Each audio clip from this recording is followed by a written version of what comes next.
Fastball outside, curveball inside, curveball outside, fastball back inside, strikeout, pumped up. This breakdown is brought to you by DraftKings. Jose Berrios was dialed. He was doing everything he wanted to do. He's got the pitches he wants to throw them with, and he was sequencing them really nicely in a fun way. That's what I want to show you here. Look at this. So that's the fastball, and it's got a little run to it, and that's the slurve, and that's how they look together. The batter's got to figure that out just by picking up the spin on the ball. He was doing this a lot, crossing action. One pitch goes this way, the other pitch goes that way. This is the changeup and the slurve.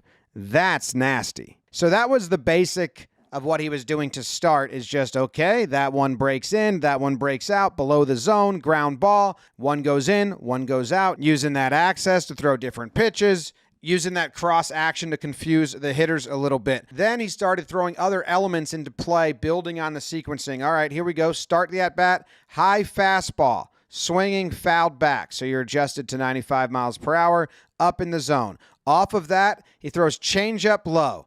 Devastating combination. Look at the overlay there. Oh, boy. Now off of the changeup, he throws the slurve. That's just gross.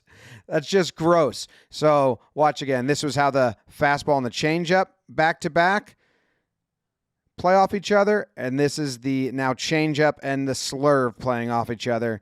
And that's just nuts. Here's some different sequencing he did. Fastball, you take it looking. A lot of times if a guy took a pitch looking, then he threw that same pitch again and said, I bet you think you can hit it now because you've seen it. You can't. So another fastball in the zone, doesn't hit it, fouls it back. You've seen two fastballs now. I'll change it up and go to the slurve, gets the strikeout.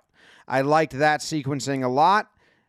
Bam, those are the two pitches. And then I thought he was going to do that again here to the lefty again. He goes fastball. He took it looking, then gets him to swing at it. Does he drop down now for the slider or mixing the change? No, this at-bat, he just stayed with the fastball, but stayed climbing the ladder. Takes, but swings. What do I mean by climbing the ladder? Okay, well, that one's mid, high, higher. He just kept getting him to chase and chase and chase, making him want the fastball, but making it harder and harder for him to hit the fastball. That was pretty cool, too.